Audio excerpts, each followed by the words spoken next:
मेरा आपसे निवेदन है, आप जिस दिन कुरान के हिंदी वर्जन को पढ़ लेंगे हाँ तो मुसलमानों के बारे में मान्यता ही आपकी बदल जाएगी। जी जो जी। मुसलमान दिखता है वो मुसलमान नहीं है सर। अच्छा जो मुसलमान है ही नहीं, जो दिखता है।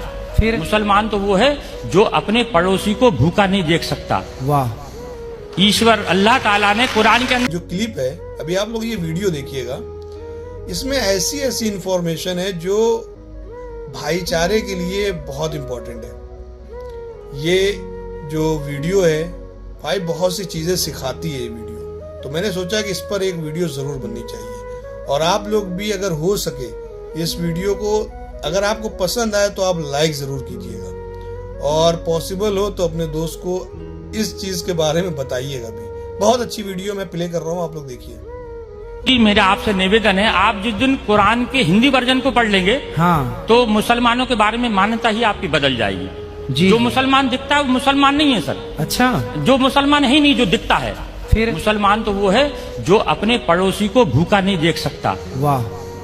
ईश्वर अल्लाह ताला ने कुरान के अंदर कुरान के अंदर बताया है कि पड़ोसी नाराज में नाराज, डायरेक्ट उसने कह दिया सर। कुरान की एक आयत में है कि तेरा पड़ोसी नाराज में नाराज। जी अगर इस बीच अगर तेरा पड़ोसी नाराज है तो तू तेरे द्वारा किया गया पूजा पाठ वो मैं कबूल नहीं करूंगा, तेरे सर से ऊपर नहीं उठाऊंगा। मतलब मानव जाति की सेवा सबसे बड़ी सेवा सबसे बताई बड़ी कुरान में। ये आइडेंटिटी है ये जी जी। कुरान जो फिर है। फिर क्या हुआ? फिर ये बकरों की बलि की प्रथा। हाँ, इब्राहिम अलैहिस्सलाम ने जी। जब उनने ईश्वर ने शैतान ने उनको भड़काया जी तो ईश्वर ने कहा कि मेरा सच्चा बंदा होगा तो मुझे नहीं छोड़ेगा। जी शैतान से कहा मुझे नहीं छोड़ेगा ये, जी जी आप उसके लिए बेफिक्र रहो, मेरा सच्चा बंदा है, मेरी इबादत करेगा। जी। फिर उनको औलाद पैदा होती है। हाँ इंसानी कल्ब के अनुसार स्वार्थी होता है इंसान। जी। जैसी औलाद पैदा हुई तो वो ईश्वर की आराधना में थोड़ा लापरवाही करने लगा, बिल्कुल तो भूल शैतान जाता है। भूल जाता है, क्योंकि 60 साल की उम्र में जिसको बच्चा पैदा हो उसकी कितनी खुशी होगी। बिल्कुल तो बिल्कुल। उसमें उन्होंने उसमें लापरवाही कर दी। शैतान ने जाके ईश्वर से कहा हाँ कि ये ईश्वर देखा मैंने तुझसे कहा था इसको मत दे। हाँ। लेकिन ईश्वर कहते नहीं मेरा सच्चा बंदा है, वो आज है, आज कल आ जाएगा वापस, जी दुनिया नहीं आएगा, तो उनके देख आएगा वापस। तो ईश्वर ने आप इब्राहिम अलैहिस्सलाम को ख्वाब में जो है एक बशारत दी कि ए इब्राहिम कुर्बानी, कहा कुर्बानी हाँ शब्द कहे तो इब्राहिम अलैहिस्सलाम ने उस वक्त के हिसाब से 100 ऊंटों को जुबा कर दिया, कुर्बान कर दिया। 100 ऊँटों को 100 ऊंटों को कुर्बान कर दिया, क्योंकि अल्लाह की तरफ से कुर्बानी का मतलब होता है अपने लिए किसी चीज का त्याग कर देना। कुर्बानी का मतलब ये नहीं जानवर को काट देना। अच्छा। अपने लिए त्याग कर देना किसी चीज का, उसका नाम कुर्बानी है। अपनी बुराइयों का त्याग कर देना। हाँ ठीक तो है। फिर इसके बाद ऐसे करके 3 दिन तक उनको ख्वाब आए। फिर उन्होंने चौथे दिन अल्लाह ताला से कहा अल्लाह ऐसा क्या मामला है कि इतनी कुर्बानी देने के बाद तू मुझसे नाराज है, मेरी कुर्बानी को कबूल नहीं कर रहा। तो अल्लाह ताला ने कही कि इधर से चौथे दिन उनको बशारत हुई कि दुनिया के अंदर सबसे ज्यादा जिससे तू मोहब्बत करता है उसकी कुर्बानी। अच्छा। तो अब उन्होंने फिर अपनी पत्नी से कहा कि अल्लाह की तरफ से ऐसा आया है कि कुर्बानी मांग रहे हैं।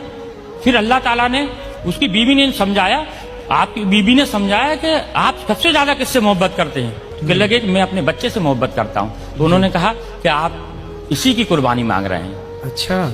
ईश्वर उनसे कुर्बानी मांग रहे हैं। जी जी। तो फिर आगे ये होता है कि ये बात दोनों मियाँ बीवी करते हैं। तो इस्माइल अलैहिस्सलाम जो रहते हैं वो सुनते रहते हैं। 5 साल की उम्र होती है उनकी। जी। 5 साल का बच्चा थोड़ा समझदार हो जाता है। ठीक है। और आप तो नबी थे इस्माइल अलैहिस्सलाम। जी जी।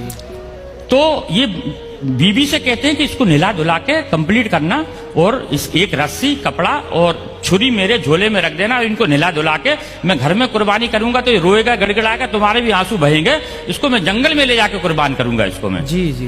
तब इब्राहिम इस्माइल अलैहिस्सलाम को सुबह देखते हैं, उठ के देखते हैं तो इस्माइल अलैहिस्सलाम पहले से तैयार है।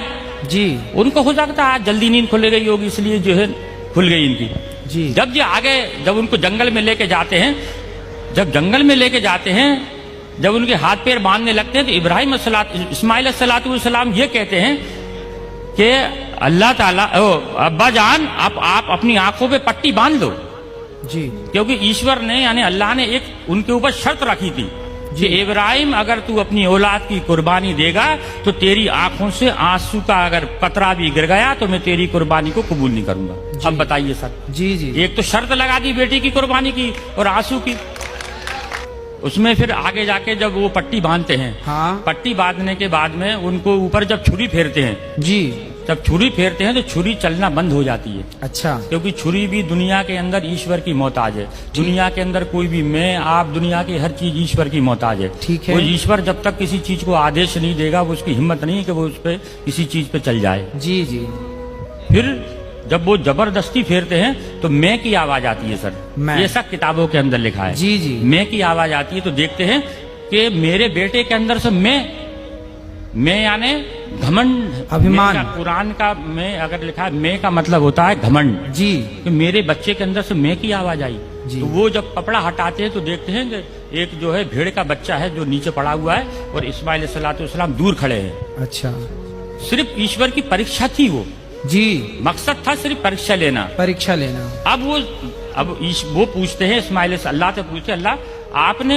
एक तो ये कटवा दिया, हाँ, आपने परीक्षा ली, जानवर का क्या करना है?